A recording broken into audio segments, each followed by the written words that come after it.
po sa nabanggit ninyong 7 piso nga baba ng Duterte administration, pwede po ba ninyong i-clarify yun kung talagang 7 piso, gagang 7 piso kada kilo yung bigas that time, or yung sinasabi po ng dating Pangulo na reduce o bawasan lang ng 7 piso yung presyo po ng bigas. Nasa news na po yan. Maaari po niyo i-refer po ang news patungkol.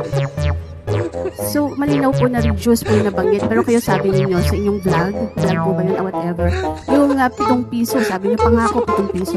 Parang sort of ganun. Pwede po ba ninawin lang natin yun para hindi naman pagmula ng fake news.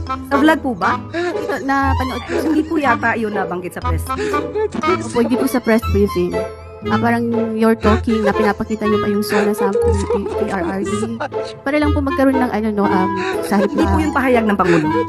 Narito po tayo sa ating press briefing para i-share po ang direktiba o announcements ng palasyo.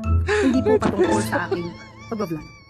hindi pa nabanggit ko lang po yung vlog, Yusek, para lang po hindi Miss Eden, pasensya na po. Hindi po ako makakasagot ng anumang sinabi ko outside